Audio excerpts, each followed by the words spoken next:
2026 July 22-23 తారీఖులలో RCM church Devarapalli సంఘ క్షేమాభివృద్ధి ఆధ్యాత్మిక కూడికలు దేవునికి మహిమకరంగా జరిగాయి. దేవునికి స్తోత్రం కలుగును గాక.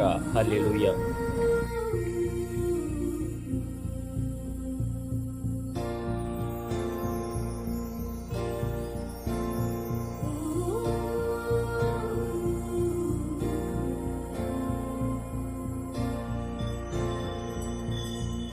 మనందరము ఈ మాటని ఎలా సాదృశ్యంగా తీసుకుందాము అని అంటే, పాపము చేత నిండిన మనము, అపవిత్రత చేత నిండిన మనము, దుష్కార్యముల చేత నిండిన మనము, దేవుడు మనల్ని తల అంకి అనగా ఈ తైలము ద్వారా దేవుడు మనల్ని అభిషేకించి పవిత్రులుగా మారుస్తూ ఉన్నాడు.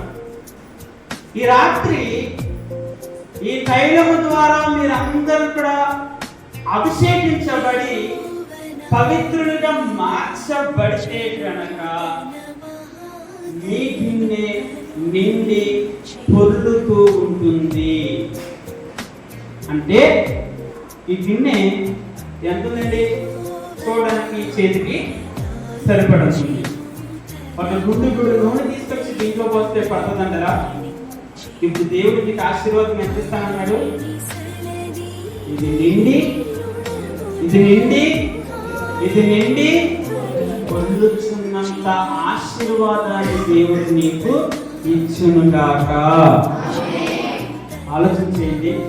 మనందరి జీవితాలు సగం జీవితాలే కదండి. ఈ పూట కొంటే రేపు పొద్దున్న ఆహారం తినడానికి ఉందో లేదో తెలియదు.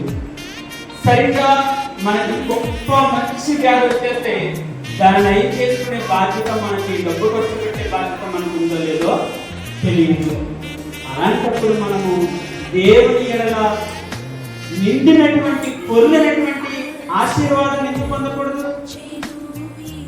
సిరి సంపదలతో ఎందుకు ఉండకూడదు? మనం ఆరోగ్యములతో ఎందుకు ఉండకూడదు? మనం దేవుడు ఇచ్చేటువంటి ఆశీర్వాదం పొందుకొని ఆళ్ళెవరో ఉన్నత స్థాయికి వెళ్తే మనం ఎందుకు వెళ్ళకూడదు? ఆలోచన చేసి రాత్రి దేవుడు మిమ్మల్ని అడగమని అడుగుతున్నాడు. ఏమని అంటే కనుక, దేవా, ఈ రాత్రి తైలము ద్వారా నేను నా తలని శుభ్రపరుచుకుంటున్నాను అనగా నా హృదయం శుభ్రపరుస్తున్నాను, నా శరీరాన్ని శుభ్రపరుస్తున్నాను, నా ఆత్మను శుభ్రపరుస్తున్నాను. నీ పరిశుద్ధ ఆత్మని నేను పొందుకుంటూ ఉన్నాను. ఆ పరిశుద్ధ ఆత్మ నేను పొందుకున్నాను కనుక నా కుటుంబం అంతయు కూడా ఎలా ఉండాలంటే దీవెనకరంగా మార్చాలని ప్రార్థించేయండి. నా కుటుంబం అంతా కూడా ఆశీర్వాదకరంగా మార్చాలని ప్రార్థించేయండి. నా కుటుంబం అంతా కూడా ఎలా ఉండాలంటే ఈ గిన్నెలో దేవుడు ఆశీర్వాదాన్ని వేస్తూ ఉంటుంటే కనుక ఆ ఆశీర్వాదం ఇక్కడ ఎలా ఉంది? నా గిన్నె నుండి పొర్లుచున్నది అనే దీవెన మీకు కలుగునుగాక. వాక్యం చదువు.